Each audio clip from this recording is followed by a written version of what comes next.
What's going on, gamblers, degens, and everybody else in between? This is the Gamblers Anonymous podcast, GAP, GAP for short, because we're closing the gap between you and the bookies. Hopefully everyone's had a good weekend. I know I'm coming to you with this episode on Sunday around 3:30. I know it's a little late, but hey, man, it's tough sledding out here with no NFL action. NBA's on the All-Star break. NHL's wouldn't show any more game slots for us past Saturday games, so it's pretty tough. But luckily for us, we got tennis on the horizon. Lots of tennis plays for you guys this week. Lots of tennis locks. And we're going to give you them. We're going to feed you guys these locks. And we are returning to our normal episodes. We got 3 locks and the To the Moon. And let's get into it. I'm your host for this episode, JG. And let's quickly get into the recap. Firstly, let's get into the Super Bowl. Like, we started it off with heads, tails. It wasn't a lock. It was just a fun little thing of starting it off. And we flipped tails and they flipped heads. So that was a tough beat. That sucked. But my first lock I had for you guys, Brock Purdy, under 31.5 passing attempts, minus 125. And you know what? What a tough break. Kyle Shanahan stops throwing the ball in the third quarter, stops running the ball in the third quarter and puts it in the hands of his QBs. Like, doesn't he know Brock shouldn't be throwing more than 31.5 times a game? By the end of the fourth quarter, his last throw in the fourth quarter, 32 passing attempts. Like, come on, man. I know it went to overtime. We were still going to lose, but come on, man. Why the hell are you throwing the ball that much? Run the damn ball. Run the damn ball. Put it in CMC's hand and let the white boy cook. Let him cook. He was unstoppable that first half. Besides that one bad fumble, that game was running through him. I'm telling you, like, come on, guys. What are we doing, Kyle Shanahan? What are we doing? So we ended up losing that one. Tough beat. Next, easy, no problem. This one came in by the third quarter. Patrick Mahomes over 4.5 rushing attempts, minus 120. This one was no problem whatsoever. No problem whatsoever. I think he ended the game with 7 or 8 just because of overtime, but we didn't even need it. It hit without it. And what did I tell you guys last week? That Niners D-line was legit. If Steve Wilkes knew how to coach football, they might have won that game. He might have got the best abilities out of all their D linemen, but nope, he couldn't do it. So that's why he hit the road. He got canned, fired, boom. But it doesn't matter. That D line still caused enough havoc for us, for Mahomes to win with his feet. He had to skedaddle out of the pocket a couple times, and hey, that's what he did for us. And we knew that too. So easy lock, 1-1 so far. And then the last lock, not my finest moment, not my proudest moment, but I had Jake, the Booty Moody, the fraudulent one, to miss a field goal at, plus 250. This guy had multiple attempts to make me look like a genius, to make me look right, but what did he do? He proved me wrong. So good for you, Jake Moody. I still think you're trash. I still don't think you're worth a third-round pick, 99th overall, but you made me bite my words. You made me eat my tongue, whatever the expression is. So, good for you. You didn't miss to the right. Harrison Butker didn't miss. And I kind of like the fact that Butker outkicked you by 1 yard for the NFL franchise record. Because, yeah, we needed that. That kind of pissed me off. So, what are you going to do? So, ended up last week 1-2. Tough. I tried to give you guys a big beat with the plus 250, but didn't come our way.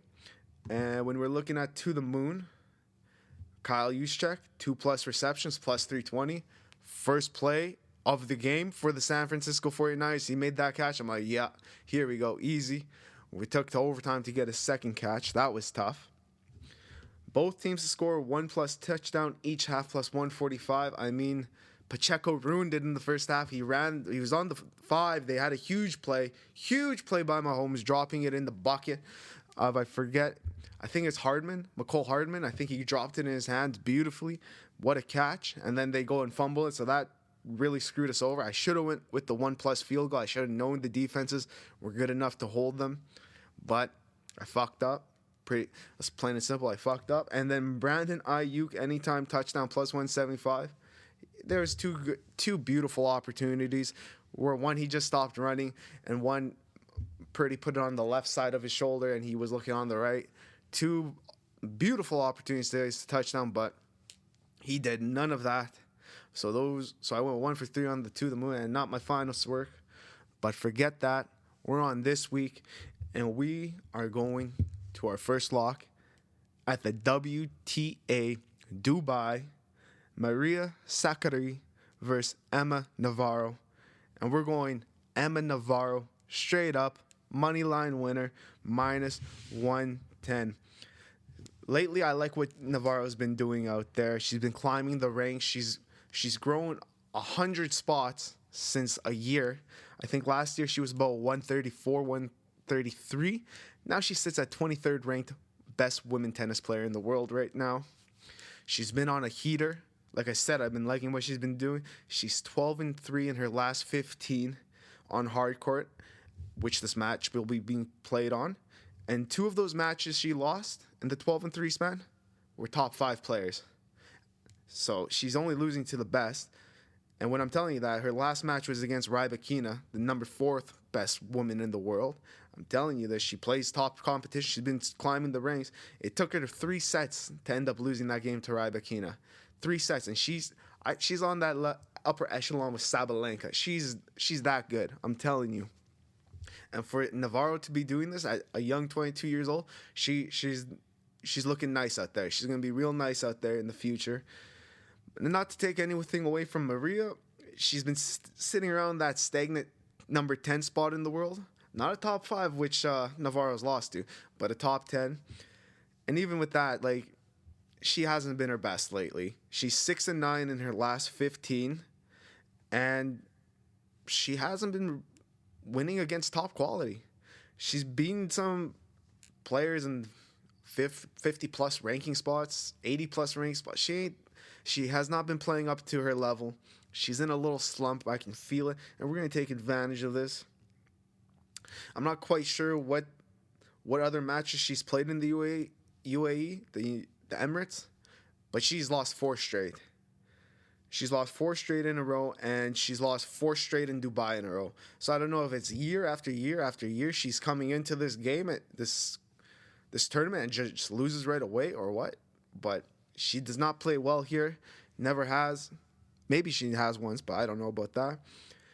And even looking back at like 5 months ago when they played on September 11th, Navarro took the match in 3 sets. And I see the same thing happening here, maybe in 2. And even when you look at all the comparables, her match rating, her handle rating, her surface rating, Navarro's better. Navarro's better in each of those categories. And I like what we got here. At minus 110, I'm taking Emma Navarro, moneyline winner against Maria Sakkari. Lock number 1, lock it in.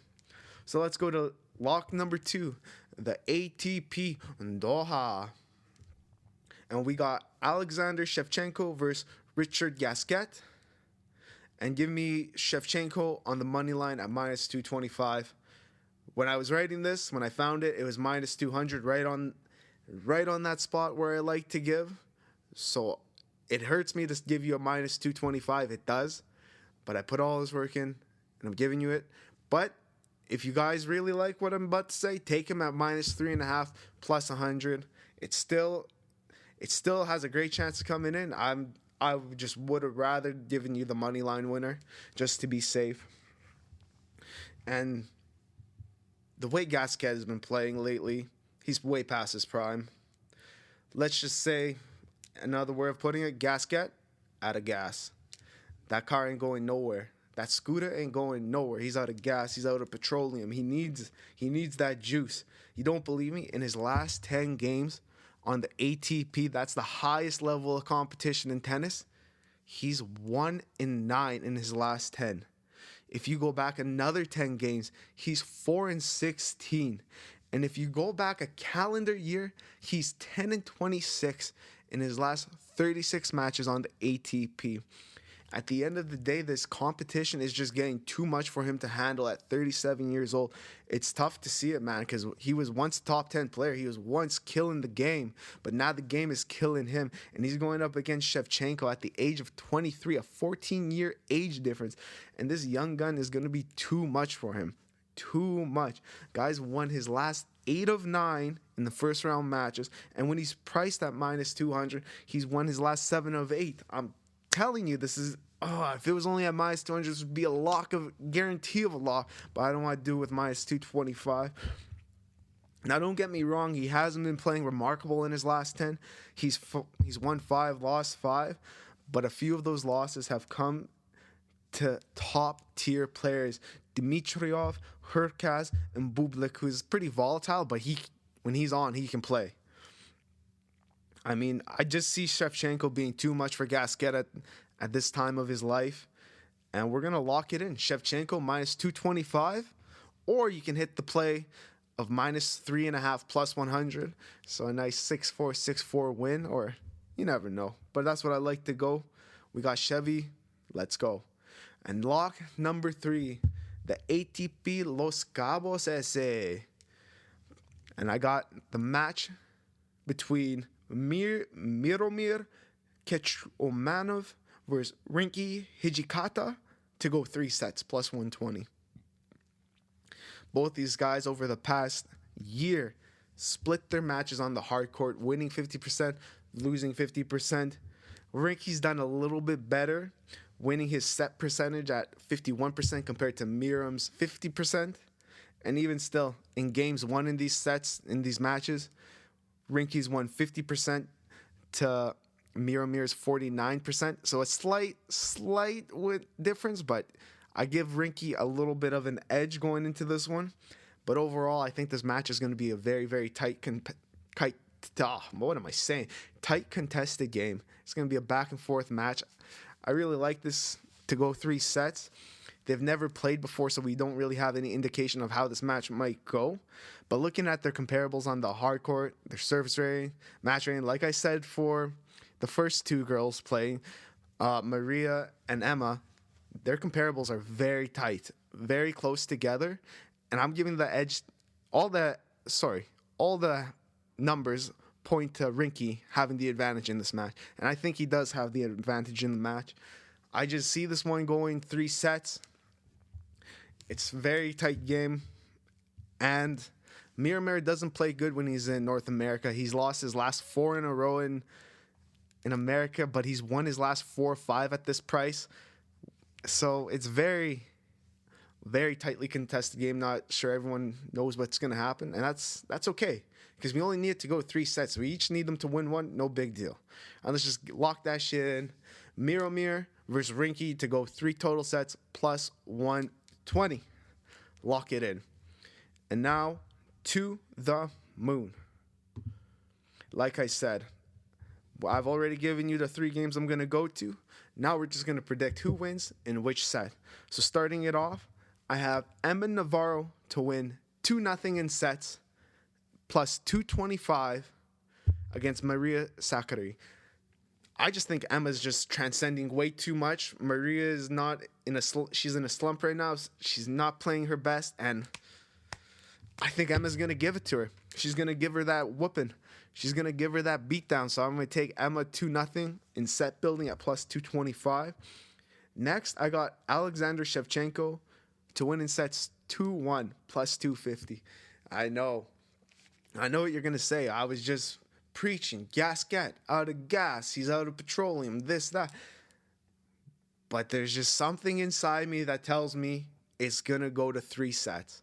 Something inside me is looking at that. I want to pick 2-0. I want to say he's going to win. But something inside me is just telling me 2-1. It's going to go 2-2-1. So we got Shevchenko winning 2-1 plus 250. And now, I told you guys, Rinky Hijikata and Miromir Keckovic are going 3 sets. But I have Rinky Hijikata winning 2-1 in sets at plus 400. I'm giving the edge to him. I think he comes out on top. It's going to be, like I said, a tightly contested game. But here's the thing. Rinky Dinky is going to put it in his stinky pinky and get that dub for us, okay? And when you put those 3 sets all together, that comes to plus 5,587. Throw 30 on it, equals 1837.87. I'm telling you, that's a nice fucking payout. You guys are going to call in sick for the rest of the week after Wednesday hits. After this hits Tuesday, I'm telling you, enjoy it, gamble at your own risk, and see you next week. Peace.